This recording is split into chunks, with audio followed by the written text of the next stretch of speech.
Hey, this is your Olympic hero, Kurt Angle, and you must listen to the Stack Card Wrestling Podcast on iTunes and SoundCloud. The hosts are Matt and Kevin. They're awesome. I recommend this to all pro wrestling fans. The social media, Facebook and Twitter, at The Stacked Card, and the website is thestackedcard.com. Everybody in New England, they're doing live events. Listen to this podcast. It's awesome. Oh, it's true. It's damn true. There you have it, ladies and gentlemen. That was the Olympic hero, Kurt Angle. The one and only Kurt Angle giving us a shout out. That was pretty awesome. That happened last week during Thanksgiving. Yeah. This is the Stack Hard, round 25. And today we have a special guest on the show. It will be, we'll have our podcast in the latter half of the show, but first we're going to lead off with an interview with Donovan Dijak, who is, without a doubt, one of the top wrestlers in the world right now. Definitely. We've seen what he did in the ring. He's had some incredible matches with Andrew Everett, and then he had an incredible match at the most recent event against JT Dunn. And then there was one at Gratitude Era as well. Well, yeah, he faced JT Dunn and Chris Hero at Tournament for Tomorrow 4, and then Jonathan Gresham at Gratitude Era, which was incredible.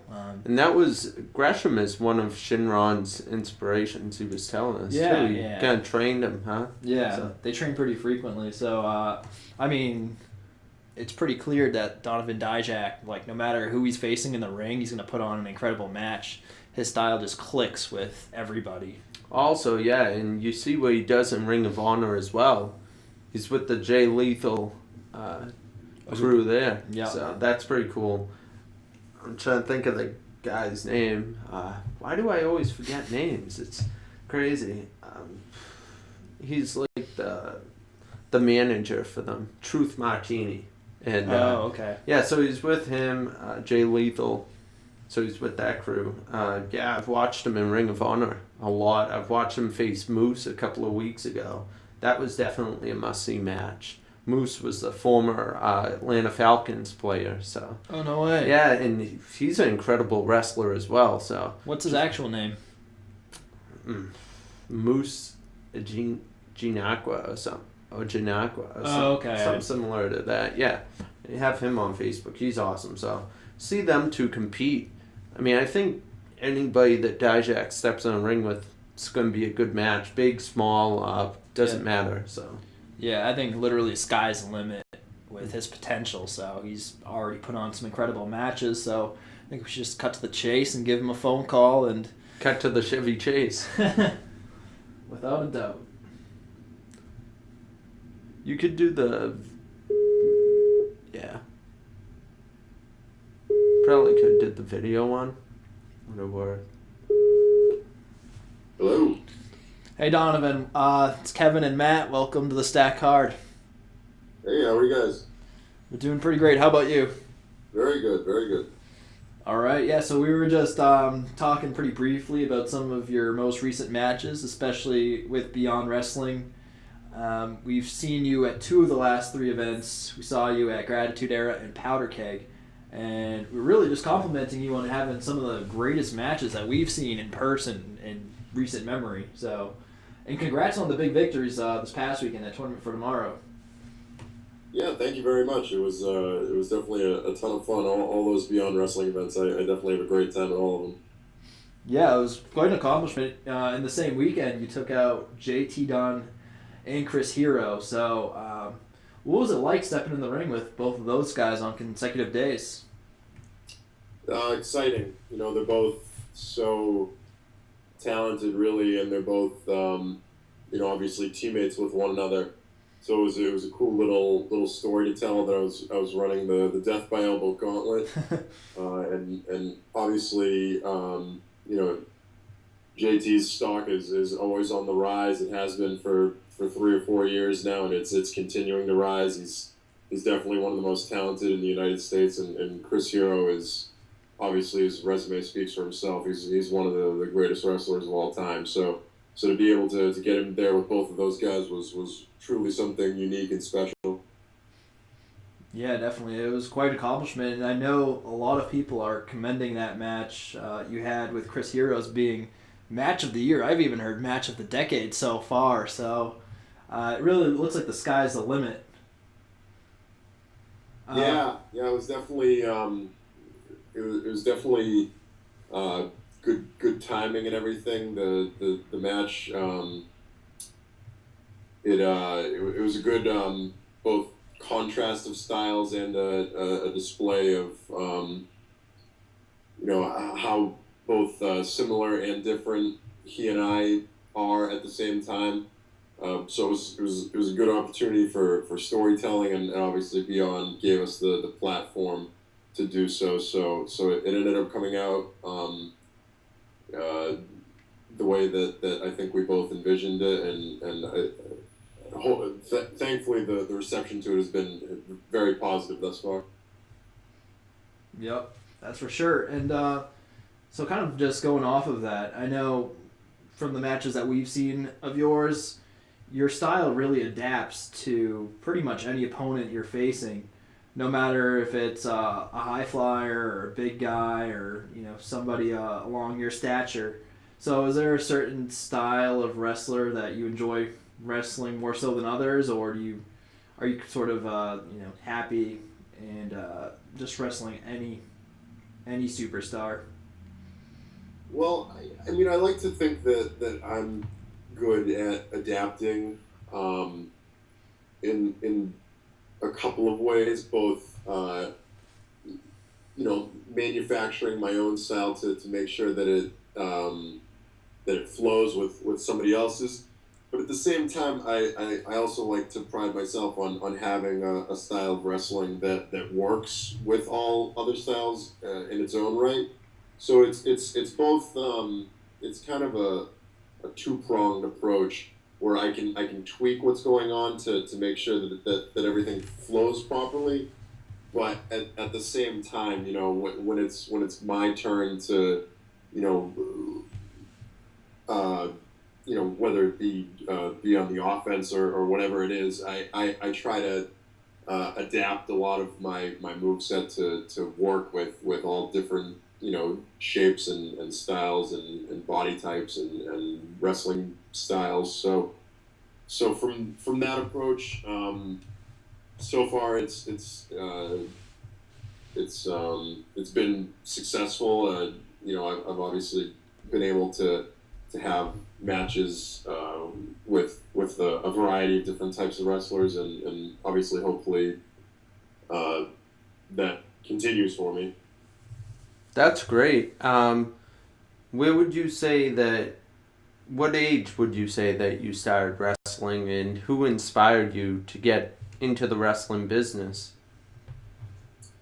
I started wrestling when I was 25, and I never really had an inspiration to get into the wrestling business. There was the reason I started watching wrestling when I was about 12 for 4 or 5 years was because my brother started watching it, basically. That was in like 97 or 98 during the Attitude Era. And then I watched it through 2002, 2003 until the high school sports and everything picked up for me, and I didn't really have time on Monday nights anymore. Mm-hmm. But in terms of when I started training to be a professional wrestler, there wasn't really any sort of any one individual that inspired me per se. The reason I got in was because school had finished up for me. I had some free time during my evenings, and I began to watch the WWE product again. And basically, I was kind of just surfing around on the internet one night, and it ended up bringing me to the New England Pro Wrestling Academy website. And from there, I went to a class there, and I began training with Brian Fury and Warbeard Hansen there at the New England Pro Wrestling Academy. And so that was in about 2000. That was the end of 2012, so I was 25 at that point. Wow. So you've been doing this for a few years. A lot of people most people that we've talked to usually start their wrestling career at a very young age. So it's different to hear. It's really good actually to hear the different perspective of somebody who just started within the past couple of years, age 25. I mean, that's pretty awesome. What would you who if you could compare yourself, since you said you watched WWE before, if you could compare yourself to any wrestler on the roster, who would it be? I've heard comparisons drawn between myself and a few of the more well-known guys. I'd say the most common one is probably they're not guys who are currently on the roster, but I've heard comparisons to Mark Jindrak. Mike Awesome is one. I've heard a bunch. In terms of guys that I mean, realistically speaking, I sort of, take bits and pieces from all wrestlers. Anything that I see that I like, I can incorporate into my own style. I'd say guys like The Undertaker, Randy Orton, JBL. They're the ones that I tend to watch a little more often because they're bigger guys who are sort of fluid and they move around the ring and they do a lot more stuff in terms of athleticism. So those are the guys that I probably draw the most from. But in terms of who I would personally compare myself to and say that's the guy I model myself after, there really isn't one. There's no one guy that I ever looked at and said, oh, I want to be the next guy. I always just looked at myself and said, I want to be the first Donovan Dijak, Yeah. Oh, that's incredible. Yeah, that's awesome. I mean, just from watching you in the ring, it's pretty clear that you were like a natural-born athlete. And I know you said that during high school you were playing a lot of sports. So which sports were you involved with? In high school I played basketball, football, and track and field. I threw the shot put and the discus for track and field. Once I graduated and went to college, I played 1 year of football under a partial scholarship for the University of Massachusetts, and then I transferred to Bridgewater State University, and I played football and basketball for them for 4 years. Oh, wow. So were you out in UMass Amherst? I was out there for a year, yeah. Right. Yeah, that's actually where I went to school, so. Yeah, I was there in 2005 to 2006. Okay. All right. I think I was getting ready to go into high school at that time, but yeah, still, it's kind of cool seeing that you did go to the schools there. So, I mean, it's a nice place, but yeah, that's awesome that you were able to get a scholarship. Yeah, the UMass was a partial scholarship, like tuition or something like that. I had a full scholarship offer from the University of Maine, but I don't know if you guys have ever been to Orono, Maine before. Never. It's a bit of a drive. It's a little cold and dreary, so I wasn't the biggest fan of it. No offense to anyone who lives up in Maine. Everyone who lives there seems to like it, but it's not my particular cup of tea. Yeah, I ended up going to UMass for a year, and I played football for a year there under Don Brown, and I had a good time, but they moved me early on in the season from defensive line to offensive line, which I wasn't the biggest fan of. I mean, I was willing to do anything for the team because I always prided myself as being a team player, but it got to the point where I wasn't really enjoying football anymore. Yeah. From my point of view, playing offensive line wasn't really the things that I enjoyed about football. Football in the first place isn't like the most fun thing to play. It's actually incredibly painful and very taxing on your body. And the payoff isn't the most in the world if you're not like a skill position player. So being a defensive lineman, it was fun because I got to try to sack the quarterback and make tackles and stuff. But as an offensive lineman, there's really no for me anyway, there was nothing fun about it. So that's why I ended up transferring from there, and then I got to play basketball as well, which I always happened to be a lot better at football, which is why I was able to garner the scholarships and everything. Mm-hmm. But basketball was the sport that I really thoroughly enjoyed playing, even though I wasn't as good at it. So I was happy that I got to transfer and play both football and basketball. So I had a lot of fun at Bridgewater State. That's awesome. Especially getting that experience to be able to play sports and whatnot. When you were going through college, high school, playing all these sports, did you actually want to do one as a profession in the future, or what did you go to college for? What did you major in? I majored in criminal justice when I was at Bridgewater State. So that's what always piqued my interest. At the time, I wanted to work in federal law enforcement, which isn't really realistic for me at this point with the pursuit of professional wrestling at this point. Mm-hmm. But that's why I ended up going to school. I ended up getting my master's degree from Bridgewater State in criminal justice as well. So I definitely had a good time while I was there. I'd say early on in college, the thought was there to pursue professional football. Realistically speaking, here's the thing about football is I was always, or I guess in sports in general, is I was always the best at the things that I didn't really enjoy. You know what I'm saying? Yeah. I liked my time in track and field, but honestly, I was probably out of all three things, I was probably the best at shot and discus. I probably could have made if I focused on it and pursued that and only that, I probably could have had a more realistic chance at making a career out of it. I mean, however much you can make a career out of it. Yeah. I don't know if it ends at the Olympics or whatever.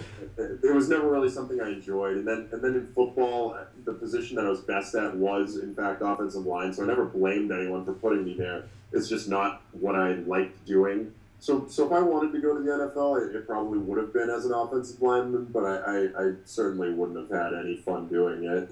And I probably would have got hurt or something. So yeah, it's not something that I look back and regret and say, oh man, I wish I had pursued that chance. Because I mean, it's all, I mean, life's what you make of it. If I'm having 10 times more fun doing pro wrestling than I would be,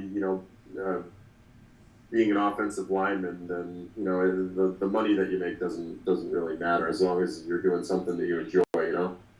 Yeah, Of course. I agree. Yeah, no, just watching an NFL game on a Sunday, I totally know the feeling. You see the offensive linemen, and they're just kind of there to block, and they can get face masked and thrown to the ground, and the referees have no sympathy for them. Meanwhile, the defensive linemen are just free to run after the quarterback and do whatever they want. It's not the most glorifying position. I mean, if you want more detail about it, you can certainly talk to Moose about it. He has more details than I would. He played for 6 different teams in the NFL as an offensive lineman, but I'm sure he enjoyed it more than I did playing offensive line. So we probably have different perspectives on it, but it's all what you make of it. How was it because I saw on Ring of Honor a couple of weeks ago, you and him had the match. How was it stepping into a ring with a former NFL player? Did you feel any difference compared to just facing a professional wrestler? No, not at all. I mean, probably a little bit the first time we wrestled, because he and I have wrestled 3 times now. The first time was when we were both earlier on in our career. He had literally just signed with Ring of Honor, and I was doing my first appearance for them with Future of Honor 2, I think, in Delaware. Mm-hmm. So that was the summer of 2000. What is it now? 15. So that was the summer of 2014. So at that point, he had, he was more of the offensive lineman turned wrestler. Now I don't think anybody looks at him and says, "Oh, there's that offensive line." They think there's Ring of Honor superstar Moose. Yeah. He's probably made more of a name for himself through professional wrestling than he did as a left tackle for the St. Louis Rams or whatever. Yeah. But yeah, so and I see him so often. I mean, I see him every other weekend now. So he's he's a friend of mine, and there's no, it's not like, you know, walking in the ring with the football player. You know, he's just another one of the boys. That's awesome. So I have a question too, kind of just going off like experience in Ring of Honor and comparing that to some of the other promotions that you work for. So in terms of just like, you know, your in-ring character and how you sort of establish yourself and your presence, do you sort of carry the same attitude from promotion to promotion, or do you carry yourself differently, you know, character-wise, say in a Beyond versus a Ring of Honor or another promotion? I try to keep the character aspect as similar from everywhere I go, from place to place, because the more it matches my own character, the more genuine it's going to be. With Ring of Honor, it can be it can be a little harder on that platform just because of the position that I'm in, where I'm with most of the time I'm next to Jay Lethal, so it can't be a thing where like I'm doing something weird that next to him that would make him look different than what he's trying to portray. So it's kind of a balancing act in that aspect. That being said, I'm not going to do anything any differently between promotion to promotion. It's all just a reflection of me and who I am and what I feel like doing at the time, and the crowds are going to react to me differently in different places, and I'm certainly going to wrestle in different ways and in different places. But the character in its own right, to me, it's always going to be genuine, and it's always going to be kind of whatever I feel like doing at the time. But I would say the only caveat to that would be what I mentioned in terms of the House of Truth stuff. And like if I'm just by myself and I'm at Beyond Wrestling, then I pretty much have free reign to do anything, like whatever I want. If I'm managing Jay Lethal, let's say, and he has a world championship match, and I'm just kind of the guy in the background in the shadows, then you got to kind of limit what's going to happen in terms of character and stuff like that, because I don't want to be just kind of flying off the cuff, off the seat of my pants or whatever, while the crowd's focus should be on, rightfully should be on, the world champion of the company. Mm-hmm. Mm-hmm. So I have another question too, and this is more so about like your actual matches, and I mean, it seems like each time you go out there, you're topping yourself, and you're pulling out even more crazy stunts. So in terms of the planning of your matches, what's it like? Do you tend to collaborate heavily with your opponent, or is the promoter involved? What's that process like? I mean, if it's any good, then there's a lot of collaboration. Usually we get kind of the basic, like the bare bones basic from the promoter. There's not a whole lot of promoters that are like, oh, this is exactly what I want out of the match, and this is how I want everything to go. They usually don't step on toes too much. You'll get like a finish every once in a while or whatever they're looking for out of it. But if anytime you see a match that's any good, that's worth its weight in salt, I'd say 99% of the time it's because both guys were really invested in working with one another to make the best possible outcome.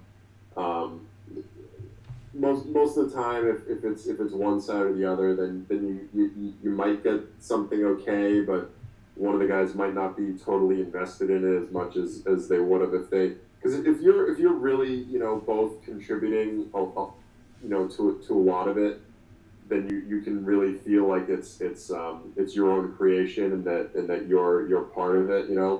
If it's something that someone else is kind of designing for you, then it's like, all right, I'll play the part, but it never really comes off quite as genuine as something that you created on your own. And you see that a lot with a lot of the characters on television.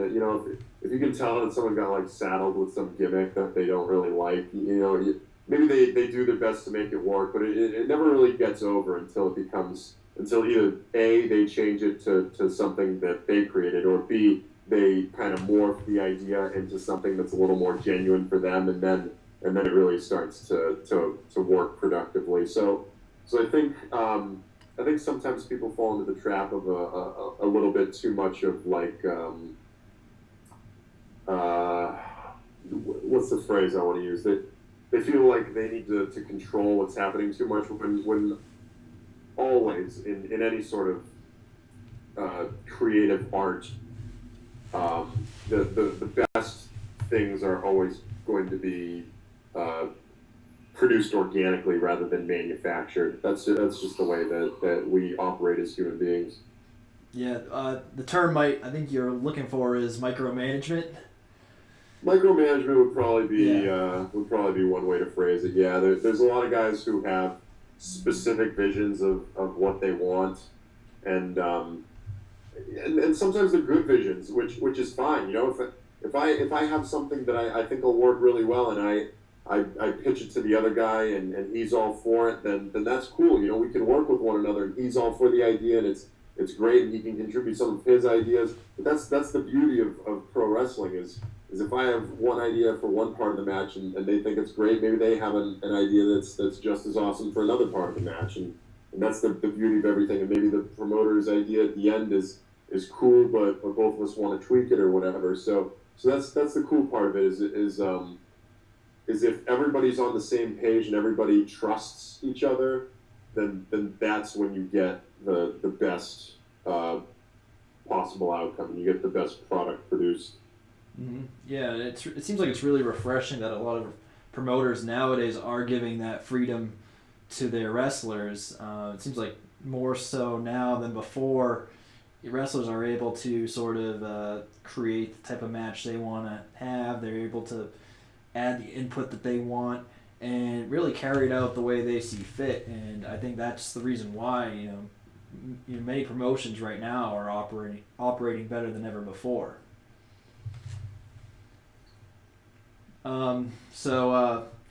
Just kind of like looking back at your own career, who was the first promotion that gave you a chance to wrestle professionally? The first company that I wrestled for ever was Atlantic Pro Wrestling, APW. They're based out of like Haverhill and Newburyport in Massachusetts. Actually very close to where John Cena's from in West Newbury. His dad works for the promotion. He managed me in the promotion, actually. So yeah, they were the first company in April of 2013. That was my first series of. Honestly, it was actually only one match. I had like one match, like a battle royal on a show in like a parking lot. It wasn't like a paid show or anything. There was no paying audience or anything like that. It was just kind of like a spot show. So I had a quick 5-minute match on that. I ended up actually hurting myself, not in the match, but a couple maybe the following weekend after that, I ended up tearing my right pectoral muscle doing a seminar for that company. Wow. So that shelved me for about a month after that, and then I had to start training and getting ready for. I had a tryout with WWE in Florida in June of 2013. So I started training to get ready for that, and then after that, maybe July or August or something, I had my first match in front of a paid audience. That's for North. Hang on. The company's NCW. I can't remember exactly what it stands for. It's like Northeast Championship Wrestling or something like that. Is that NECW? New England? No, it wasn't NECW. I never wrestled for NECW. I went to a bunch of their shows, but I never wrestled for the company. It's NCW. It's a smaller company. I know JT Dunn used to wrestle for them. Anthony Green still wrestles for them. The show itself, I honestly can't even remember where it was. I know they do stuff on the South Shore of Massachusetts. So I wrestled Todd Sokol on that particular show, and And then probably a couple of weeks after that, I debuted for Chaotic Wrestling, where I still wrestle, and they're the company that really started to, give me the push and the opportunities to really improve and step my game up. Because Chaotic is they're directly associated with the New England Pro Wrestling Academy. The school used to be the Chaotic Training Center, so for a long time there's been an established rapport between Chaotic Wrestling and the school. So many names, so many recognizable names went through Chaotic Wrestling, like Biff Busick started his career there. Sasha Banks started her career there. Max Bauer, he was in developmental for a little while. He was in NXT.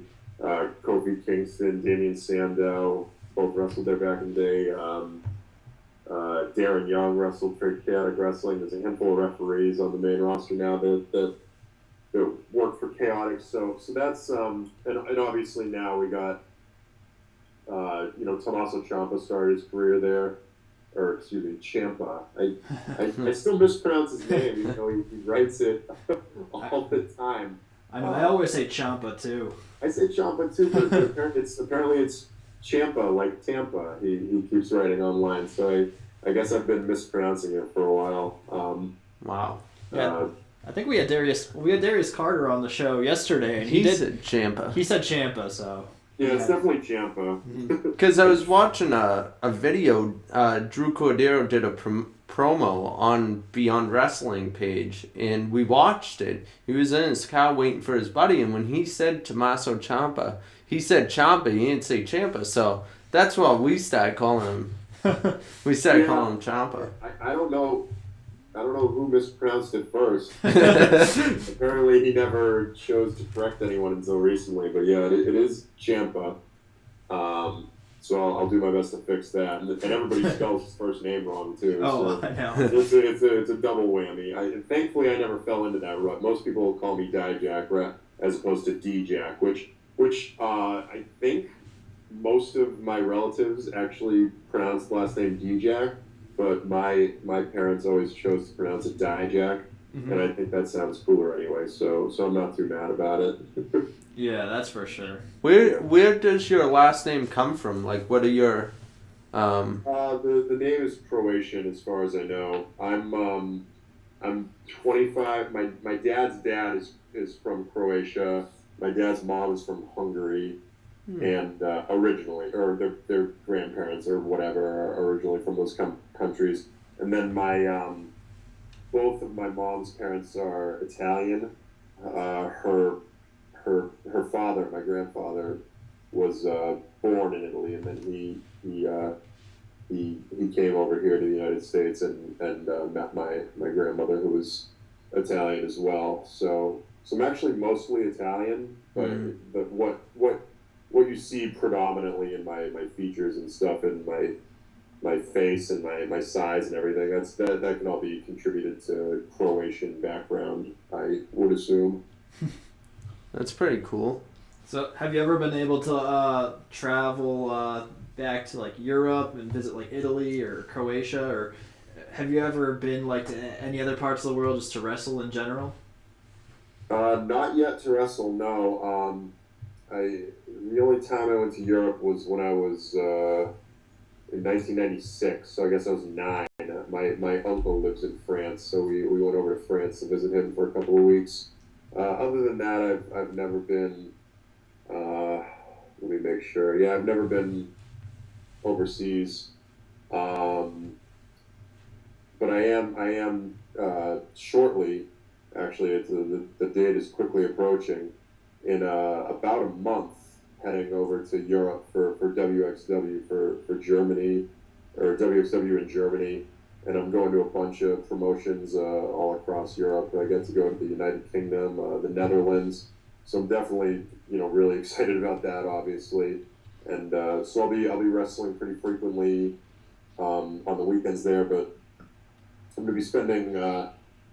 Probably, I've got some free time during the week, so I'll spend that training in different, dojos and training facilities over there for different companies. and hopefully I'll be able to sprinkle in a little bit of free time sightseeing and stuff as well. Maybe I'll be able to check out some of those countries of my origin. Mm-hmm. Yeah, it should be pretty awesome. I just know, like, in general, Europe has some of the most passionate wrestling fans on the planet, so I'm sure they're going to be just rabid. Looking forward to it. Definitely, without a doubt. So I know we were talking about Tommaso Ciampa also. I think you're going to be taking him at the next Beyond Wrestling event, right? That is correct. Yeah, at the Fet finale, December 27th. It'll be myself versus Mr. Ciampa.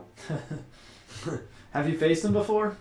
I have not, but I get to finally stop answering the podcast question of who would you like to face the most. Yeah, finally, put it to rest. I mean, I'll have to change the answer, I guess, after I wrestle him, because forever it's been Tommaso Ciampa. I don't know. It's strange because we worked in so many promotions together between Chaotic and Top Rope and who else? XWA.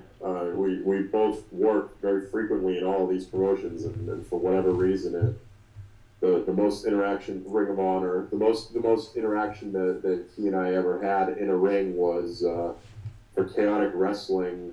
We did a battle royal type thing, and he did his entrance and immediately eliminated me.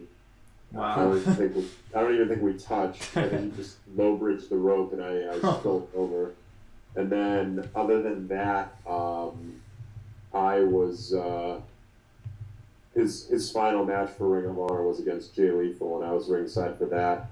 And the referee got knocked out or whatever, so I came in and gave him a discus big boot, and then he ended up doing a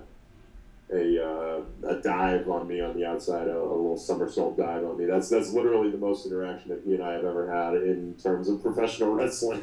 Outside of professional wrestling, we talk every day, and we're actually good friends, and he's coming to my wedding and stuff. But inside professional wrestling, no, we've never had anything resembling a match with one another. So I'm definitely super excited for that. He's been number one on my list for so long. That it'll be great to finally be able to wrestle him. Yeah, that's going to be incredible. That's going to be a great way to send off the Fet finale, so I'm sure. Yeah, we're going to try to be there for that one, because that's going to be a monumental match, history in the making. Definitely, yeah. So at the moment, which other promotions are you working for? It seems like you're a really busy guy, so. Yeah, I'd say that there's like 6 or 7 promotions that I work for predominantly. Right now, Ring of Honor obviously at the top of that list. Tomorrow I'm wrestling in the main event of our show down in Fort Lauderdale, Florida. So I got an early flight tomorrow morning to Florida. It's myself and Jay Lethal against the Young Bucks. So obviously that's a huge opportunity for me. Other companies I work for, Chaotic Wrestling still, as often as I can. Northeast Wrestling is another promotion that treats me very, very well. I got a match with Warbeard Hansen coming up, so I'm excited about that. XWA, Beyond Wrestling, obviously. Who else am I forgetting? I wrestle occasionally for Lucky Pro Wrestling, which is Central Massachusetts, and then every so often for World of Hurt in upstate New York. So those are my main. I can't remember if I'm forgetting anyone, and I apologize to whoever they are if I am. But those are the main promotions that I work for currently. Obviously, I'm hoping to gain some more connections overseas in Europe when I head over there to make a good impression on all those guys. So hopefully they'll be interested in having me back. But the goal is to just keep expanding.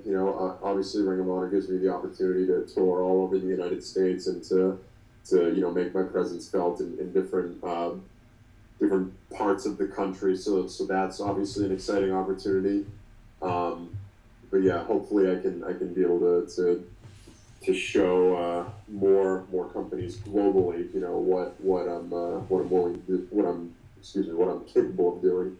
Yeah, I mean, and now's the time too, just because I mean, with social media, YouTube, and other various streaming sites, and obviously with Ring of Honor being on TV, I mean, I'm sure people can see your matches all over the world, no matter where they are. It's pretty incredible. We're in the future now, so. Yeah, I mean, it's definitely an exciting time, especially for independent pro wrestling. It's definitely easier to get your name out there nowadays than it was even 5 or 10 years ago. I mean, I'm so fortunate to have started at this point in time. Even I'm probably one of the first examples of a guy who I've only been wrestling for 3 years or whatever. Realistically speaking, I've only been wrestling on shows for about 2 years. So in such a short amount of time, and I've been able to make an imprint on a national and even to some extent on a global level. Just incredibly fortunate. I got people from France who watch on the Catch 21 network who tweet at me in French, and I got to translate their tweets, but they're all excited to have the show on over there. So, and obviously anyone across the world can watch the Ring of Honor product and anything on YouTube.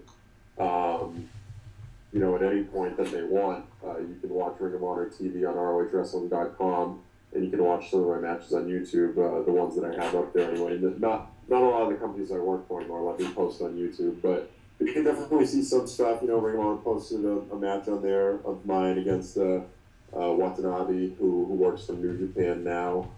So it's definitely an exciting time in pro wrestling, that even a guy as new as me can have an impact and be able to be seen on a global level. So it's definitely a really exciting time, and I think it's a fortunate time for everyone involved in pro wrestling, and as long as we keep taking advantage of it, I think it's going to do nothing but grow. Yep. And almost because you were just alluding to it too, I wanted to ask you this question. This has always been one that's kind of brewing in my mind. So just, looking at today's product in general and looking at the state of wrestling compared to years past, how would you compare, the talent and ability of today's wrestlers compared to, say, if you look at the Attitude Era or Ruthless Aggression or even back in the 80s or so? Well, for me personally, it's different strokes for different folks. Different people prefer different kinds of styles. I prefer the more modern style. That being said, it has to be done right. I'm not a fan of things that look choreographed. My style is very much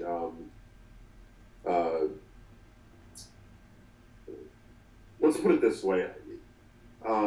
Just for example's sake, we're in a day and age where most everything is, for lack of a better word, choreographed. I mean, nothing in pro wrestling is really choreographed, but to a certain extent, we say what's going to happen when and things of that nature. So a lot of guys get stuck in a rut where if something's transitionary, that it becomes throwaway. To me, nothing is throwaway. Everything needs to mean something. If I'm going to hit a guy with a clothesline and he ducks out of the way, I mean, if he didn't duck, that clothesline should look just as good as if I meant to hit the guy with it. Yeah. In my opinion.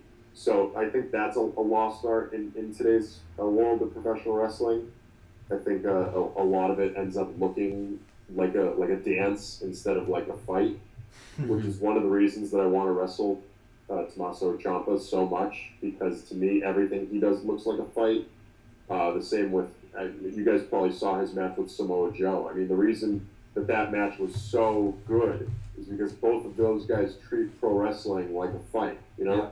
To them it becomes real, even though they may have whatever called. To them it becomes real, and that's why it looked real. And people were like, "Oh my God, they're stiffing each other in the ring." Well, to them, that's wrestling, and to me that's wrestling.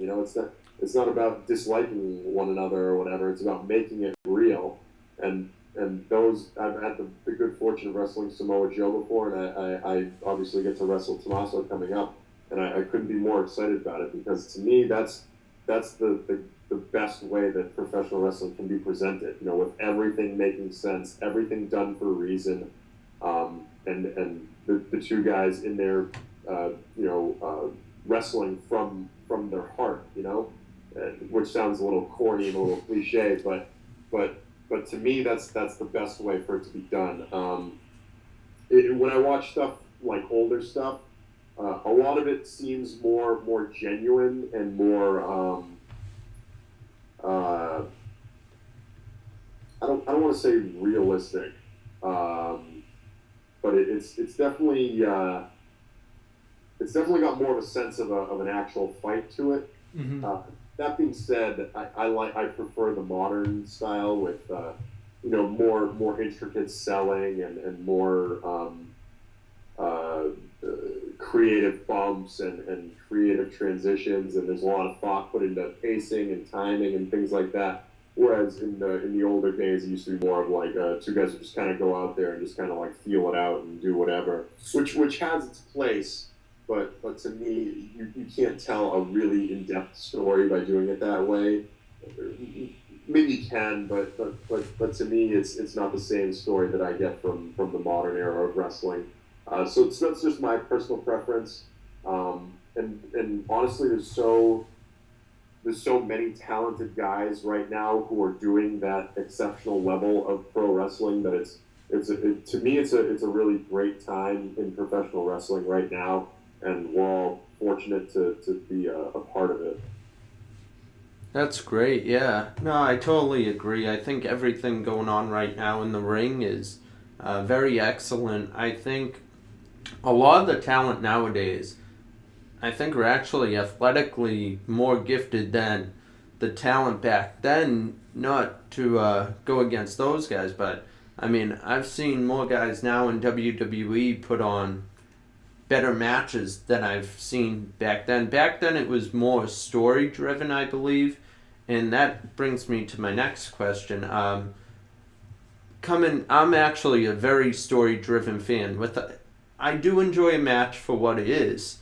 There's no doubt about it, but for me, I need to have a reason to watch the match, and I like a story behind it, and it's like sometimes I'll see a match and I'll think to myself, why do I care if this guy wins or this guy wins? Like, to me, it doesn't really matter. And I know in a lot of promotions right now, they're just two people put together. The match may be phenomenal and it may be excellent, 10 out of 10, but how do you feel about that? About there not really being much of a story behind a match, Well, it's kind of a two-part approach that pro wrestling can take. I mean, it sounds like you prefer something with a little more storyline. So, like, going into it, you want like a reason for two guys to be feuding with one another and a more babyface heel sort of approach. Yeah. Is that what I'm gathering? Yeah. Okay, so that's more or less up to the promoter and the booker. I mean, we as talent don't have a whole lot to contribute in that aspect. Mm-hmm.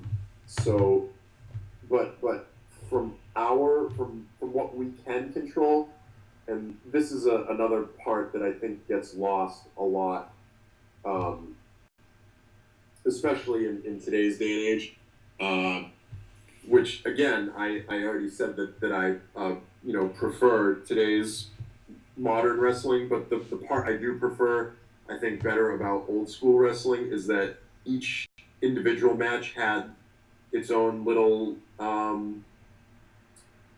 story involved in it. So even if you're watching it completely dry, you still get a message, from it. Like it's the match itself has purpose and has a point and makes a point, if that makes sense. Yeah. So I think what separates the all the great wrestlers that that are on the scene nowadays, that they're having all sorts of great matches and getting great reactions. All that's fine and dandy, but to me, the real moving sort of pro wrestling is the ones that are able to encompass all of it, between the great selling, the awesome athleticism, and they're able to incorporate a story into their match. Not necessarily. I'm a little different from you in that I don't need a huge backstory. It can help in certain aspects. Mm-hmm. Certainly on a WWE level, it helps because everything they do is storyline driven. Yeah. So if you're meeting at this big WrestleMania match, there's got to be animosity between the two of you, and want to use a good guy, want to use a bad guy, and all that sort of approach to pro wrestling, which is fine. On that scale and on that level, it works wonders because it can cover a whole vast array of people, from little kids to adults. It's moving on all fronts. Mm-hmm. But in terms of like an independent level, I think you're able to accomplish that within the parameters of just a pro wrestling match itself.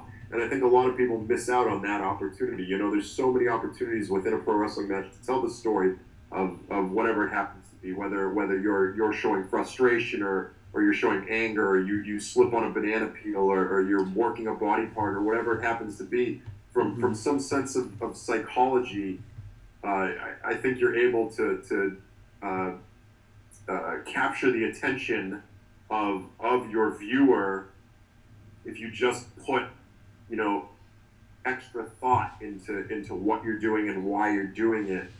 And I think that's a part that even though we have so many talented pro wrestlers on the scene today, that only a small portion of them are able to encapsulate all of that all at the same time. And don't get me wrong, it's incredibly difficult, and I'm not saying by any stretch of the imagination that it's something that I'm good at or that I've mastered or anything like that. But the guys who are good at it, I mean, they're just on a whole new level. I'm talking like the AJ Styles of the world, and the Jay Lethals, and the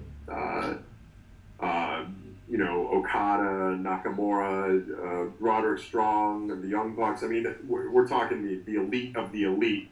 So those are the guys. Chris Hero, obviously, and I don't mean to list names to leave others off. There's a bunch of guys who are all at that level. Mm-hmm. But they're the guys who people watch, and no matter what they're watching, whether they're watching it dry or whether they have a storyline to follow it with, that you watch the match and you know exactly what they're trying to relay, and you get sucked into it, and you become a fan, and to me that's the pinnacle of professional wrestling. No, I totally agree. It's definitely an art itself. It's like music, For me, music is an art. Wrestling, I see, as an art as well.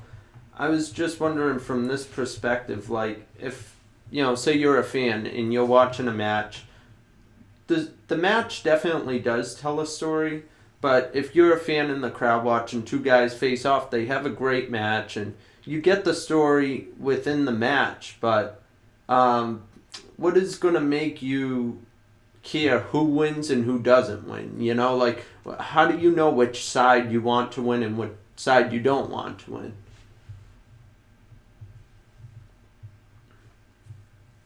Is that a question?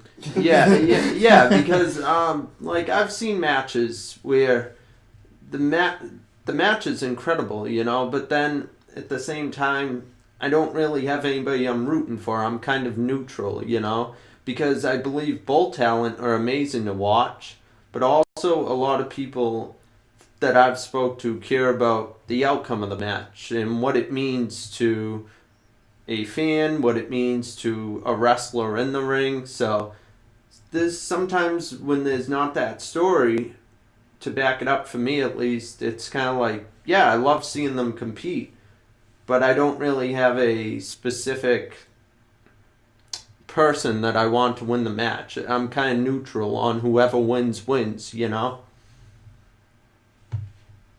I definitely see your point of view. It's different for everyone. I mean, some people prefer that big storyline driven stuff, and some people don't. I mean, it's you get sort of you're going to get different products from different promotions. It sounds like for what you're looking for, so you'd probably be more interested in like a WWE storyline, or I know Ring of Honor does some storyline stuff, but it's kind of 50-50. Evolve, you're going to get pure wrestling. A lot of the independents are just pure wrestling with not a ton of storytelling. Like PWG does exclusively, not exclusively, but mostly just kind of like I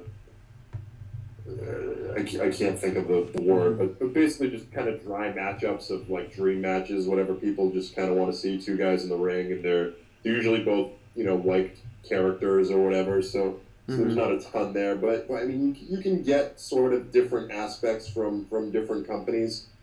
Because both different companies tend to lean in one direction or the other. You're probably never going to get the full package from any one company, because it's impossible to do. I mean, if you do too much storyline, and then it's going to take away from the time in ring.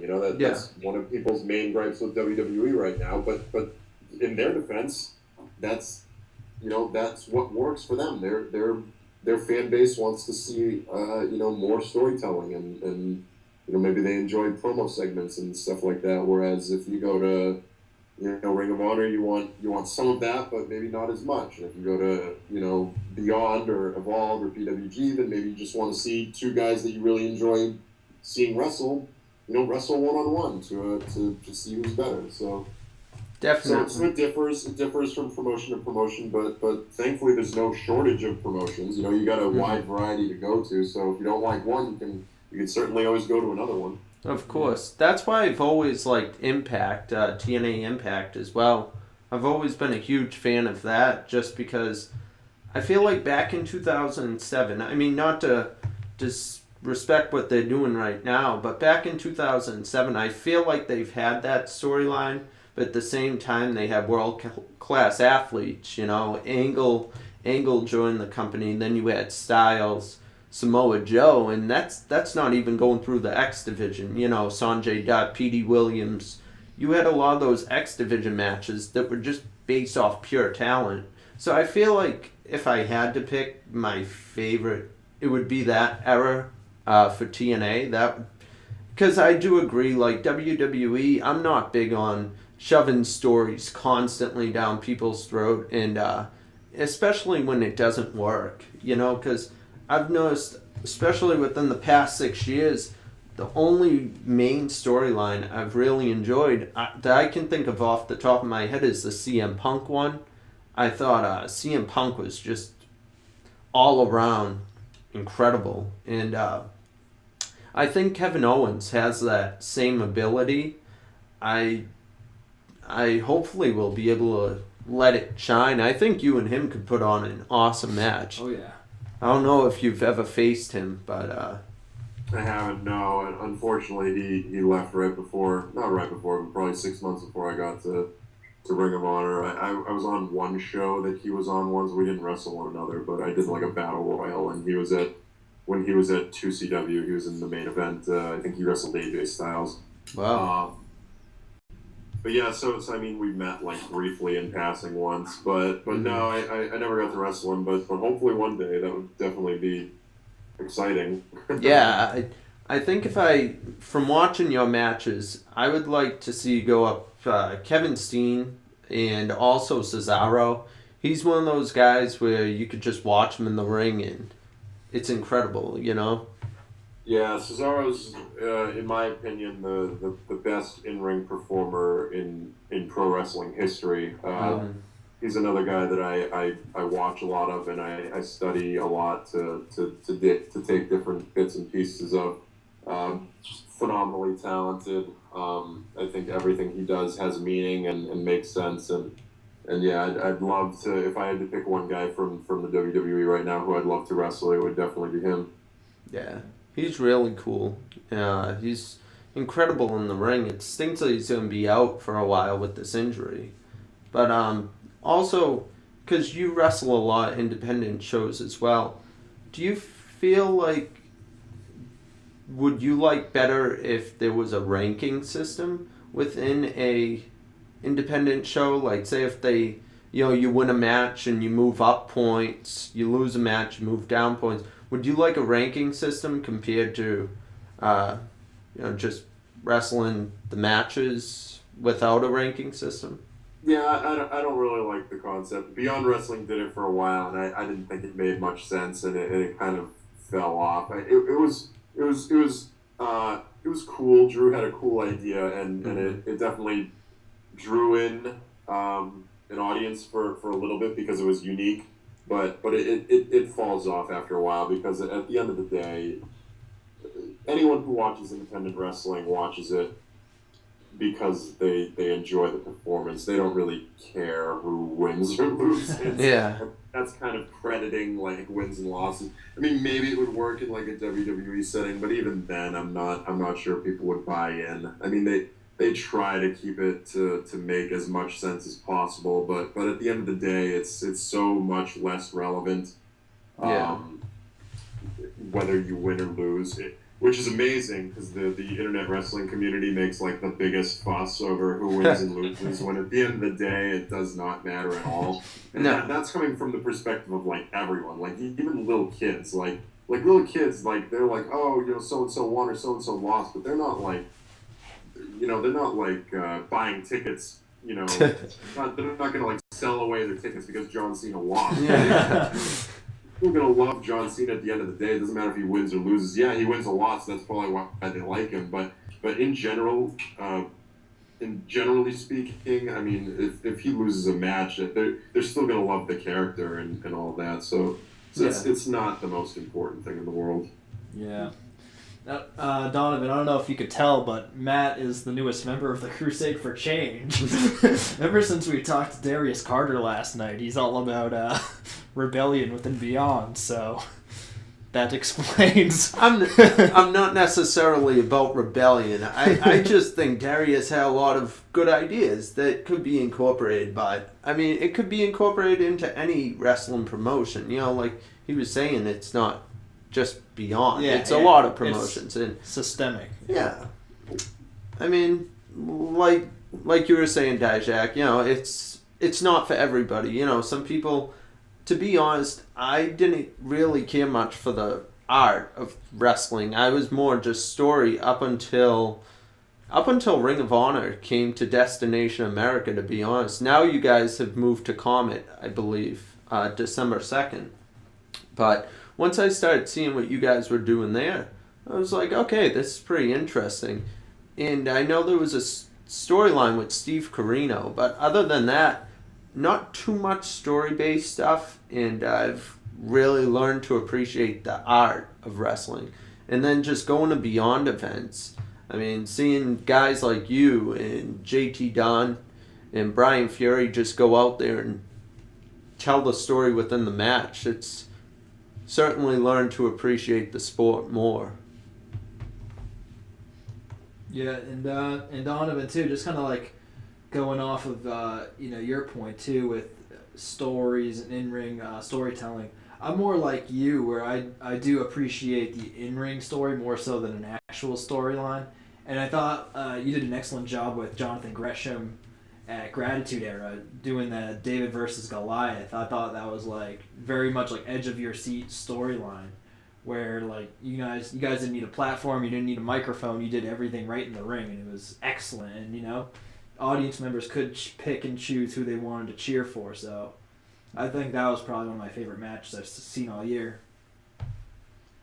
Yeah, it was definitely a lot of fun working with him. I hope we have the opportunity to do it again. I think it was a great contrast of styles that ended up working for everybody in attendance. Yeah. All right, and I know we're pretty much running out of time here, so just to get you out of here on one question. It's probably a really difficult one, but just looking back at your own career, do you think there's a certain match you could pinpoint as being your favorite that you wrestled in? The one from this last Sunday against Chris Hero is very close, but it's probably a tie between the the final time that I wrestled Biff Busick at Fet Music. I feel like that was a match that really elevated me into whether it be a level of confidence or maybe in the fans' eyes or whatever it happened to be to a point where I felt like I was capable of hanging with like the best in the world. So for me, that was an awesome experience. And then from a sentimental standpoint, the top prospect tournament finals against Will Ferrara, where I got to wrestle in the ECW arena in front of a dry crowd who had really no idea who either of us was, and we had them, kind of emotionally invested and hanging on the edge of their seat for the conclusion of that match, and it ended up earning me a contract with the company. So, so those two matches definitely hold a special place in my heart, and I'm sure they always will. Wow, that's incredible. Sound like a couple of classics right there. So, and also, are you going to be performing this week? Well, you got Ring of Honor tomorrow night, right? That's correct. Yep. All right. In Fort Lauderdale, Florida. Any other events that you'll be going to within the next week or so, a few weeks? I got that's the only thing I have this weekend. Next weekend I know I have Chaotic Wrestling, I think, on Friday in Woburn, and then Northeast Wrestling in Bethany, Connecticut on Saturday. And then the weekend after that is obviously Final Battle, and then the TV taping the next day on Saturday, which everyone can get on pay-per-view, obviously, so please support us on that. And then after that, it's to close out the year, I've got the Fet finale at Beyond Music, or at Fet Music for Beyond Wrestling against Tommaso Ciampa. All right. Well, sounds like that's going to be a blast. You got a lot of events to go to, and where can fans follow you on social media? Everything I have is pretty much all the same stuff. It's Donovan Dijak, which is DONOVANDIJAK. You can follow me on Twitter at Donovan Dijak, Facebook.com/Donovan Dijak. Newly on Instagram, which is Donovan Dijak 44. That's number 44.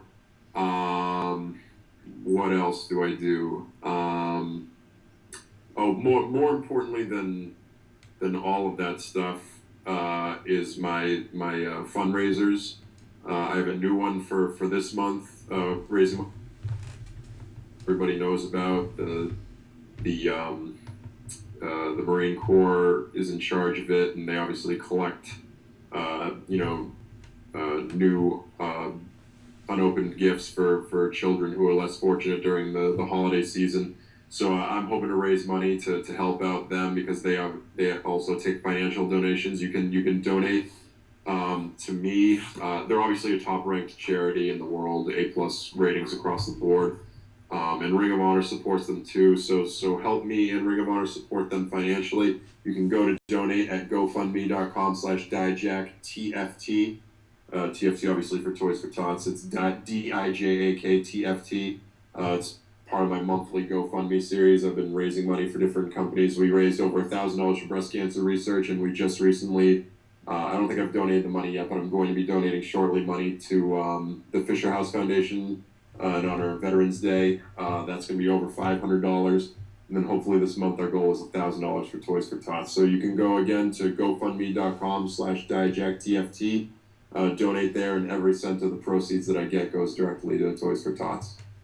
All right, that's great. Very noble of you. Definitely an awesome charity there. So we'll probably send out a link too, in addition to that, so some of our followers can see where they can donate to.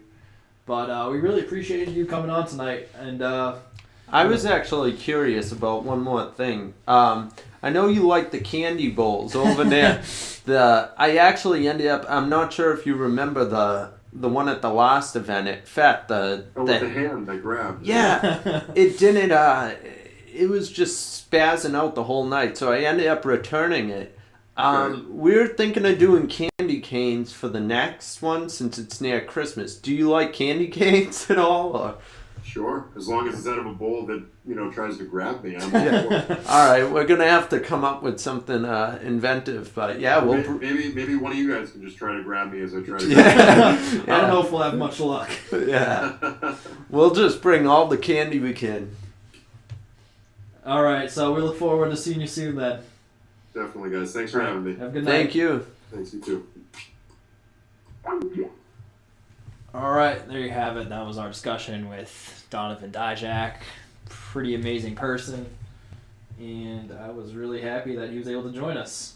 Yeah, it was definitely incredible. If you want, I can do something kind of cool for us while we're at it, Yeah? right? So, this is your laptop, huh? Yeah, you want to go to thestackcard.com. Yeah, why not? I was thinking of pulling up our logo, but yeah, hey. Hey, let's just go to our site. That's much better. You want to see our website, people? Oh, people want to see Seamus. They want to see Shames. No, they don't. Well, good thing the microphone is blocking him. That's true. But yeah, that was awesome having Dijak on the show, man. Just learned a lot. I Yeah. think he's one of the top upcoming guys in pro wrestling, and it's amazing to think that he's only been doing this for really like 2 or 3 years. Definitely. It was nice to speak with someone definitely who sees wrestling a different way, you know. Yeah. And in someone like me that's starting to learn and understand more of the art behind wrestling. It was definitely really cool to get his intake on what wrestling means to him and stuff of that nature. Because, I mean, I've always liked story ranking system, but some of the points he made, yeah, it's definitely makes sense. So it was great. I can't wait to see next on Ring of Honor. I know they're on Comet now at midnight. I don't know, COMET. It's at midnight. Yeah, check your local listings. I forgot to ask if we have Comet. Because I know he's in Mass, and I know Massachusetts. I'm not sure if they have it. Because when I go back home, I'd like to watch it. You know, I know we do have Pop TV. Yeah. I looked through into that, and it's channel 182 in Mass. So yeah, we'll still watch Impact, but kind of love Ring of Honor as well. So hopefully we'll get that. Yeah, of course. You can see so many great superstars on there. Hopefully we'll see Dijak in WWE. I wanted to ask him more about the WWE tryout as well, like how that went training for them and whatnot. Yeah. And definitely on his way there, you know, Yeah. facing Ciampa. And I could see him there within like a year, 6 months even. It's just incredible. Yeah, not to put words in his mouth, but I was just thinking of like Darius Carter last night also, and what he said about eventually going to a WWE type company. Mm-hmm. And I think what Darius was saying is he wanted to prove himself. He just wanted to learn and really get the ropes of wrestling first before he plunged into something like that. So my guess is maybe Dijak is the same way. He really wants to sort of get his feet wet in independent wrestling, maybe travel the world, learn all these styles, and then when he's ready, he'll go. Because, I think he said he went to the WWE trial, in like 2013 or something? Yeah, it was training in April, I believe. April of 2013, if I'm not mistaken. So yeah. It was definitely pretty cool, enjoyable interview. What's that video you got there? Oh, dude, you don't remember this from Monday?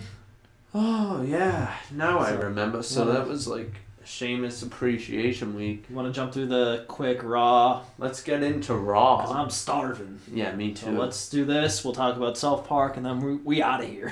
We'll talk about South Park and So Sheamus opened up Raw this past week. Sheamus, the guy that blocked us on Twitter. I think we're unblocked now. No, And we're if you still don't- blocked. Well, I checked Monday night and I was able to see his tweets on my phone. I checked yesterday, and I don't know. Well, if you're not familiar, for a new listener, what happened was we followed Sheamus. He won the title, and we put hashtag Sheamus Appreciation Week. We put up some of his greater matches and some of his promos and greatest lines. and we just had Sheamus Appreciation Week. We sent him like 4 or 5 tweets, maybe. 4 or 5 tweets, yeah, and we were just trying to spread the word. Maybe he thought it was spam, accidentally blocked us, but we did no harm to fella. Anyway, I mean, dude, should we say? we need to show Every them. week we get a new Sheamus. memorabilia of Sheamus. He has to come on the show eventually. Oh, wait. Stay right there. I'm going to do this properly. You're going to get his theme song up? Maybe. Well, because I have it on here. Well, you have part of it. Let me get the... Well, you don't need a full thing of it. It's cool coming from the dog. I mean, do you really want to... Okay. This week, not only do you... No, not that one. Why does that one always play? Because that's the most recent one, dipshit. There's our favorite. You want him to sing it?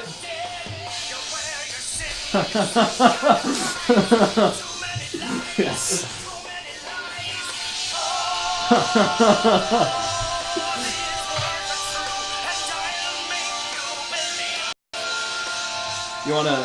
You should get him near the microphone so people can hear the noises he makes. So, wow, it's kind of interesting because not only did we have Kurt Angle introduce our show, then we had Dijak. Dijak Gave us a great interview, yeah. Awesome interview. One of my favorites, to be honest. I liked hearing about the other side of wrestling and whatnot. And, just in case you haven't seen, this is usually what's sitting in front of our table. This is a little fill-in. So we have two Sheamuses. Shame-I with us, I guess. Shame-I. Yeah, multiple Shame-I. Or Shamu. Oh, Sheamus. This little buddy's going to sit right here. Or fall. Wait. Hopefully. Tweet. Well, let's ask him a few questions. So, Sheamus, what was it like opening Raw? You're going to have to do better than Yeah, you're right. You probably should have done better than that. Honestly, though, I thought your promo was good this week. What do you think, Kevin? I thought it was excellent. I thought it was great seeing Sheamus, celebrating and dancing with the New Day, Yeah, no, I definitely... What happened is I haven't seen that charismatic side of Sheamus, even when he was a face. Now we're finally seeing it. I think last week was a little dose of it. This week he brought the full dose. I thought it was one of the better parts of Raw. And I really liked this. I kind of want it to be a takeover with the New Day, Barrett, Sheamus. League of Nations plus New Day. I think all together it could make for really interesting stuff until... Hey,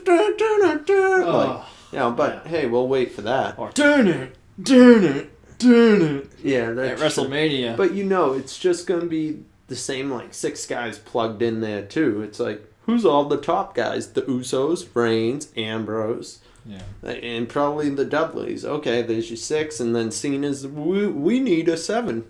Well, apparently the thing now is, and it was weird. I was on Google News of all places. Imagine I was on Google News, and the top 5 stories are all legitimate world crises type situations. Crises? Crises, multiple crises. Wouldn't it be crisis?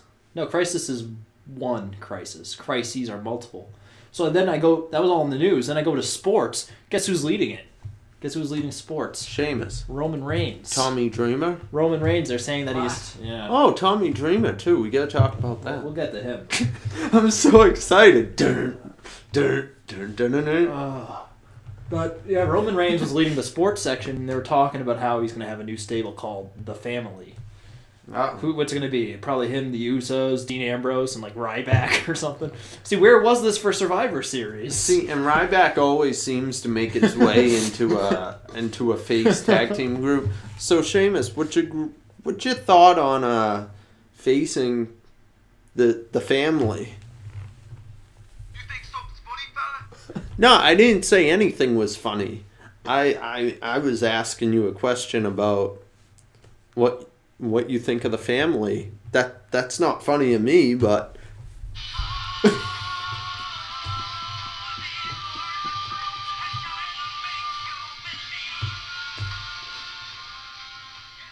okay. He just sung his song perfect, even with the instruments. So I guess when you say the Family, I shouldn't say it anymore. You'll start singing. man. But yeah, going back to Sheamus this week on Raw, I think another thing that made it really electric and even more charismatic was the presentation. He got a little haircut, which looked nice. His mohawk looked really clean. He was wearing a suit and stuff. Kind of reminded me of like a Conor McGregor representing UFC. Now we got Sheamus representing WWE, and it's not necessarily a bad thing. Good comparison. Yeah. So yeah, then we move on and we talk about the next thing that happened. You want the high cross, fella? Sheamus, we can't stay on. I know you'd like to talk about yourself all show, but I don't want the Holy Cross, fella. We need to move on. Looks like I'm too tough for you. Yeah. You know what? like it. I guess you are, man. All right. Sheamus, we'll talk to you later on the show. You're going to have to do better than that. All right. Well, maybe we won't talk to you.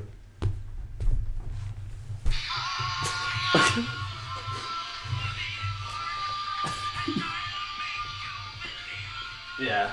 Okay, so Sheamus is...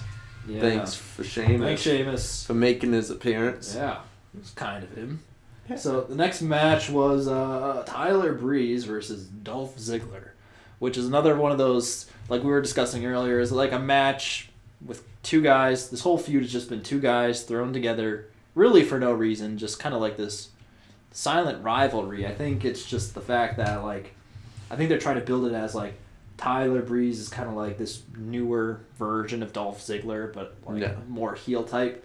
And Dolph Ziggler is just generic baby face, and they've just been having these random matches for about a month now. I'm not sure where this feud is going. I think Breeze got the win at the pay-per-view, right, last month? Yeah. So, not really sure what's going on. Maybe it was Ziggler. No, well, Ziggler won this week. With the super kick. Yeah, So, I I think... Well, they'll probably just have another... We'll probably see them at TLC, next Sunday? Yeah. Maybe it'll be the lead of the show, the pre-show. But that's one thing, too. Like, when I say random matches, it's a different thing when you're seeing Dijak versus Chris Hero. Yeah. Because you're seeing two competitors have an amazing match with... There's no, like, storyline. There is a story being told in the ring, and I can enjoy that, for sure. It's very exciting to watch. I really like Dijak versus Gresham. That was probably my favorite match from Gratitude Era. But, like, with WWE product, Ziggler, Breeze, both men could probably put on a 5-star match as well. Both have the ability to do so.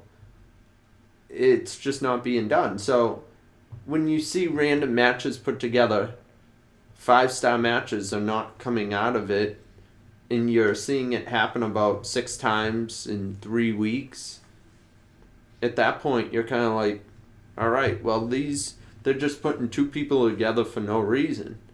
You know, I mean, if we were seeing 10 out of 10 matches every time, like, I could probably watch Owens and Cesaro go every day of the week, and I'd be fine with that if that was just its own segment on Raw from now on. Mm-hmm. Just them two fighting. But, you know, for no storyline, anything.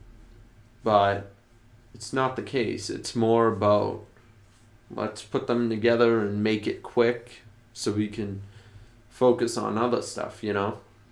Partially. I think there's a few other factors involved. I think, you know, like you said and kind of inferred, Ziggler and Tyler Breeze are both really good wrestlers, and they can have amazing matches. They could probably put on at least a 9 out of 10, if not a 10 out of 10 type match. Yeah. They're very similar in style, and they suit each other well. And, I mean, for all we know, maybe some of the last few matches have been, not at that level, but at least maybe like 7, 8 out of 10, maybe. The best they did was a 6 or 7, in my opinion. I mean, I've seen them all. But the other thing is when we're watching them have matches, we sort of go in with these preconceived notions. And the thing that WWE superstars have going against them is that every single thing that they do is on TV, and their roster is fairly limited, and they are playing all these dates. They are going to all these shows 5 days a week, let's say. So, I mean, for that reason, a lot of things do get overplayed. So when we see Tyler Breeze versus Dolph Ziggler again on Raw. It's like, oh, all right, this is like the 70th time in a row we've seen this match. But like, if you think of it just like, all of a sudden you turn off all the lights, you turn off the cameras, and just make it a house show, how does this match then play for somebody in attendance there? Is it a little bit better? I don't know. I mean, that's one way of looking at it, but the other thing is they don't have the ample time to do the match that they want, and I think both of these guys, I mean, we talked about it the other night too, Dolph Ziggler is a stand-up comedian. Yeah. He's hilarious. He's great on the microphone. He plays a great character, especially as a heel. His name on Twitter is Heel Ziggler. Yeah. And Tyler Breeze, he's pretty hilarious too. He's very charismatic. He owned all those crowds down in NXT, and you'd think this would be gold. Like, this was like a dream feud. Everybody was screaming for it. It could be done a lot better. And that's the problem with a lot of WWE stuff is could be done a lot better. I mean, even the matches these guys have the potential to put on aren't being put on. Like, you're not seeing that 9 out of 10, 10 out of 10 that these guys have the potential to put on. And if it's such a dream match, it shouldn't be happening so frequently, Like, they basically making this happen all the time now. And I don't know. I think both need more microphone time. Both need... Just the whole feud in general needs more airtime. And I think both men deserve it. Breeze went through hell to get up, and Ziggler as well. He's been pushing forever, and I don't think he's really gotten what he deserves. I think he deserves a lot more. But, I think Ziggler wants it based off tweets and whatever, but he could be playing character. Maybe he's just limited, but it doesn't seem like that. I think Ziggler should be able to step in there and be a world championship contender or be inside of a meaningful storyline. Yep. Going on to the next segment, it was Rusev on Miz TV. Do you really remember what happened? It looks like Lana came back. Yeah. Back from injury. She's now with Rusev. It looks like... I think this is good for the long run. I mean, it wasn't the greatest segment in the world. Miz TV really isn't the greatest. But at least they broke the kayfabe. Yeah. It's like, okay, they're together. Everything's back to normal. And Rusev is at the height of, the pinnacle of his run. He was there with Lana. So I think it's better to have this than that awkward Dolph Ziggler angle. Yeah. And then we had a match that really should have been on SmackDown back in like 2011, 2012. Want to read it for the people? Oh, man. Isn't that like a bruise fest that you could imagine on SmackDown? Ryback versus Rusev? Yeah, it was Ryback versus Rusev. Look at the grade it got. Probably an F, right? Yeah, it got an F. Memorable moments. Ryback hit a missile drop kick. So who basically won this? Ryback won via countdown. Oh, because, Rusev ran out. Yeah, that was a forgettable match, and not being a fan of Ryback. Yeah. He's kind of, when you see him, it's so hard now. Because now that we've talked to wrestlers on the show, we've had wrestlers on the show, it's so hard to say, oh, this person sucks, they're boring. Because now you're really hearing, these guys travel, and they're real people, too. Yeah, you've always understood it, but now talking to them, it's difficult. Ryback, sure, he's a great person. I'm sure he is a great person. The thing is, I don't know, the easiest way to put it is just whenever I see him, it's just not entertaining for me. I mean, I don't know what it is. Well, I kind of do, but I don't know if he has the potential to really... I mean, I've talked about possible Ryback characters in the past and what he could be, but I don't think in this day and age the Ryback character that he could shine as would be allowed. To be that ex-convict and just, a very aggressive person. That's the only way I could see Ryback being entertaining to watch, is if the aggression comes out, but I don't really see it. I just see random pairings with him as well. That's why I mentioned on a lot of these interviews, random pairings. It's good in independent wrestling, but in WWE, man, it's like when you're seeing Ryback just show up for no reason and just like, all right, insert himself into a 6-man tag. It's like, what the hell? Why?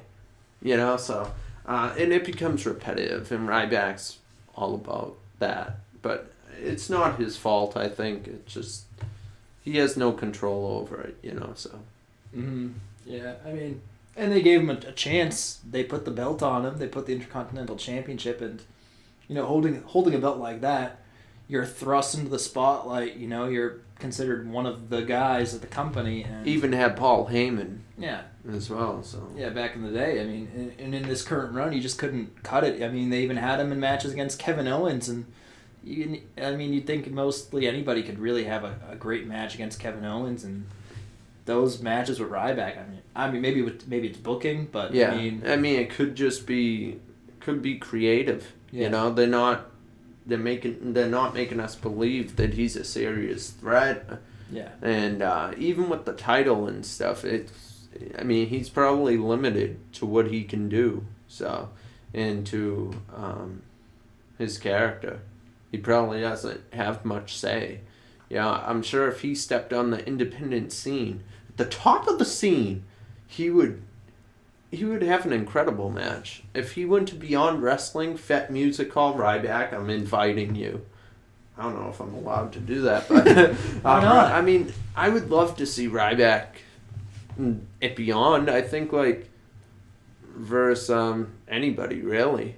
There's just such a great list of talent. I think every single person on the show is incredible. Maybe Ryback joined the Crusade for Change. Honestly, wow. I think anything Ryback could do, even if he had a match with Hero and Don and Dijak, I think he would put on a much better match in an independent promotion than he would in WWE. So I don't know if it's really Ryback that is the problem. It might be what WWE is limiting him to do. But honestly, yeah, if I think of him and Beyond, I'm like, man, he might be my favorite, Yeah. So, I don't know. That's kind of a way to think about it. Just to look at him outside WWE. Yeah. And it's like, okay, he's really good. He's a solid 8 out of 10, maybe. But in WWE, he's a 5 or 4. It's just very hard to put him up there, so. Yeah, I think David Starr was kind of alluding to something like that the other day, too, when we talked to him. He was saying that basically, a guy like Sheamus, we complain about Sheamus. Well, we love Sheamus. We do. But we complain about him. I am the Celtic warrior. You sure are. Yeah. But, we might complain about him on air, but the truth of the matter is if Sheamus went down to the independent scene, he would be a top draw. And he'd probably kick a lot of ass, too. Well, I can kick his ass, apparently. Looks like I'm too tough for you.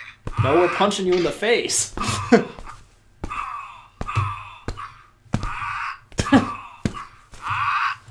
So I think this is a brawling buddy? Yeah. I don't know. This was a gift of the Sack Hard, so. Who gave it to us, Matt? Expert analyst, Ben.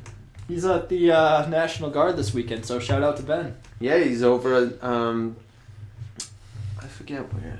It's the training base. Wow. He's over there for the weekend. They're going to have their holiday party. Oh, that's nice. Over at the Army.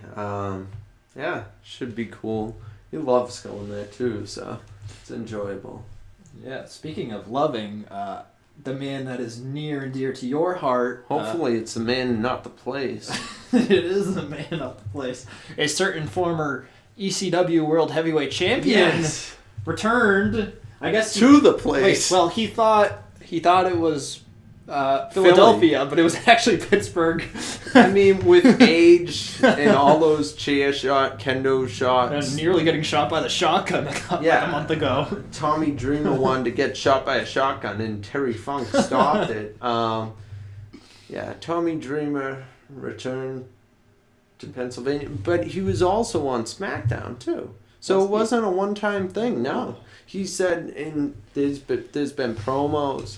He said, I'm sticking with the Dudleys. I've always had their back. So it looks like we might get ourselves a little tables match, 6-man table match. Well, then I'm very happy with my investment all of a sudden for TLC. Me too. It might be the only thing worth watching, because say what you want about Dreamer, but that man, he's willing to go through anything.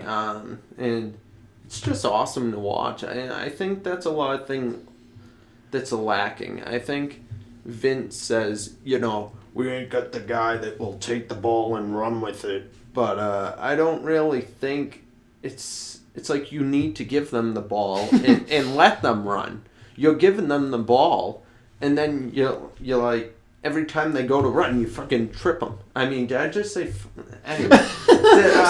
You trip them every time you give them the ball. It's Stack card first. It's like, hey, you get the ball. Oh, okay, Ryback, here's the title. Oh, sorry. Sorry, Sheamus got to take your spot. It's like Darius Carter was saying last night. I'm so crusade for change, man. I got to get a mask. Shirt, everything. It's like Carter was saying last night. It's like a circle, and especially in WWE, it's like you get the ball and then you back down to hell. And Cesaro, too, he had an incredible... He was in the main event for a while. Incredible match with Cena. Basically, every match was incredible. And they just stopped making him lose. And it does come a point where wins and loses matter. Wins and loss matter. And I think in WWE, it's a definite. It means a lot. If you're losing every single match, people don't take you seriously. So, although, you can put on a hell of a match. Oh, hell yeah. But it's still like Cesaro. It's like, yeah, he can put on a hell of a match, but I don't go into it thinking like, oh yeah, he might win this. Because, what they've done to him, it's just ridiculous. That man should be world champion. Well, he should have been world champion before he got injured. Yeah, him, Owens, guys like that. I think.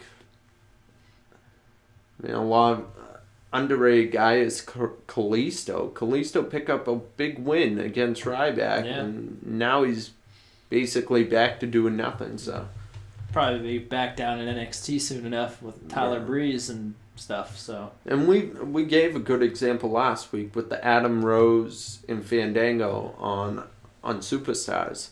Those guys can do really great promos, and those guys can have an amazing feud. It's just what are they going to invest in them, if they're going to invest in them or not. You can't give them the ball and keep tripping them, so. But Adam Rose is on Raw this week. He gave a nice little promo. That's true, and I thought it was terrible. Just let the guy, like Sandow. Yeah. They screwed him too. It's just so many people I could name that, even Cody Rhodes. Stardust isn't bad at times, but Cody Rhodes could have been a world champion by now. And him and Sandow had one of my favorite feuds on SmackDown during the summer a couple of years back, and both of them. So, whatever. So going back to that, maybe Cody Rhodes with Paul Heyman, because I know Cody's never been a mic guy, but he's really good in the ring, and so who knows. Just going back to that match, Dudley Boyz and Dreamer and Wyatt family, that ended up in a no contest. What ended up happening? The referee just called for the bell. I don't know. I think they were just all out brawl. So Yeah. the ref called it because it's a wrestling match and there are rules. You Yeah. can't fight in a wrestling match. Oh, it's 9:15. I'm hungry. So we'll just try to speed through the You rest. want Chinese food? Yes. Nice. Alberto Del Rio versus Goldust was a squash match. Guess What's who it- won? I'll give you a hint. His name rhymes with Alberto Del Rio. You know what, though? I'm kind of disappointed because, like I've been saying all night, Goldust, I believe, when he was teaming with Rhodes a couple of years ago, that was so good. And him and Rhodes are just doing awesome in the ring. Survivor Series 2 years ago now. They actually beat the Shield for the Wow. tag titles. I really enjoyed it. I think Goldust, I mean, I wish I could have seen him compete against Del Rio. But no, it was just a squash match. And it's like, yeah, hey, let's welcome Goldust back to television, like last week. And Yeah. then it's like, all right, he's back. Let's let him squash. Honestly, best thing you could do now is involve him and the Lucha Dragons to take down the Ascension and Stardust. Maybe. You gotta bring back that feud with Stardust and Goldust. Stardust gotta go back to being Cody. Goldust gotta kind of have his last feud on his way out of the company, and you can't embarrass Goldust by having him squash to Del Well, Rio. I think Goldust has done enough to embarrass himself. Let's just say that over his career, but in positive, silly ways. No, honestly though, like you were saying with The Undertaker, when he ever did that, it was given back to the company. Yeah. When Goldust did that Tourette's angle, given back to the company. When Goldust, his whole character is given back to the company. He's adding excitement and entertainment. Sure, people might not look at him as a world champion, but he contributed something to the show that not many other people could. And honestly, I don't think a lot of people are doing it nowadays. Yeah. So they're not taking that risk and becoming a crazy character. I mean, Stardust is very close to it, but it's just a whacked out guy. It's not like he's saying or doing anything crazy to entertain anyone. So Yeah. just put him back as Cody before you lose one of your future stars. Him and Ziggler, they could have an awesome feud. So let it happen. I think currently with Goldust, he's just kind of on that like Mark Henry syndrome, where it's just like WWE's looking at him as the grizzled, washed-up veteran that can just put over young talent until his contract runs up. So, next match was Lucha Dragons versus the Usos in a number one contender match, and guess what? New Day was on commentary, and New Day decided to interrupt because they don't want anybody to be the number one contender. Smart decision. There was one good take out of that match. New Day on commentary, always an A+, but other than that, Yeah. Next match, Brie Bella versus Sasha Banks. I love Brie. I must Really? say. I didn't know that. Yeah, I mean, I've confessed my love for Brianna over and over on the show. I just enjoyed watching the match. I don't know. I know you're big on Banks. I'm big on Brie, so it was kind of like a nice little match for both of us. Yeah, and Sasha Banks ended up walking away with the victory. So It seemed like a lot happened this Raw, but nothing purposeful. I don't know. Like, are we at the main event already? no, well, Oh, okay. you'd think this would be the main event, but it wasn't. So for a second there, it looked like WWE was going to pull a quick WCW one on us by having a world title match and on Monday night TV, not on a pay-per-view, and it's not even the main event. So it's like, all right. They used to do that back in Ruthless Aggression era, back in 03. They did it a few times with Triple H. So Yeah. I know Triple H versus Ric Flair Oh, wow. on Raw for the World Heavyweight title. Did Ric Flair win? Yeah. Oh, come on. But it was actually close. I was actually rooting for Flair because, like, Of course. How could you root for Triple H? I've always loved Triple H, but the thing was, it was just, that was, even now to this day, if I saw it, it's just it's like, he was kind of like the underdog at the time, Flair, Yeah, of know? course. Because it's like, this old guy, he's not what he used to be, but I was like, come on, Flair. Come on, you can do it, you know? And, it was a good match, though. So, anyway. Yeah. But, yeah, the opposite of what happened here. Yeah, complete opposite. This match sucked. Yeah, it was Reigns won via disqualification. I think, a couple of guys of the League of Nations interfered and beat up Roman Reigns to give, him the victory via disqualification. Yeah. Sheamus held on to the belt. I think there was a stipulation, right? I think basically if Roman did not win the belt, then Dean Ambrose wouldn't get his title shot. So on and then like the Usos and the Lucha Dragons, I think their hopes at a tag team title opportunity was also riding on this. Yeah. But of course, in WWE Raw fashion, it led into a tag team match at the end of the show. So to be continued. Charlotte versus Becky Lynch was up next in a friendly contest between two allies. I love Becky too. She might be my number one in the company. Yeah. Becky's awesome. She's awesome. She's awesome. Kurt Angle's awesome. Yeah, he is. So Charlotte won this one via pinfall. She pulled a quick one. She kind of pulled a Ric Flair trick. And speaking of Ric Flair, he was actually there. He was ringside. And Charlotte faked the injury. And then, when Becky was least expecting it, she got cradled for a pin. So definitely some Flair-esque strategy. In the main event, which we were all eagerly waiting for on Monday night, was the Usos, Dean Ambrose and Roman Reigns versus 7 people. Oh, man. The League of Nations. Barrett, Rusev, Sheamus, and who else am I forgetting? The New Day? No. Barrett. Oh, Del Rio. Barrett, Del Rio, Rusev, Sheamus, Xavier Woods, Big E Langston, and Kofi Kingston. Oh, man. And so the League of Nations and New Day ended up winning it. Just those huge numbers ended up being too much for the baby faces to hang on to. Sheamus, how was it being in the main event? I'll never back down from a fight. You just swear?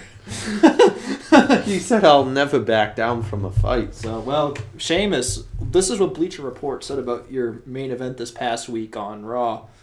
They said, one of the most boring, energy-deficient main events on Raw in a long time. What are your thoughts on that, Sheamus? Looks like I'm too tough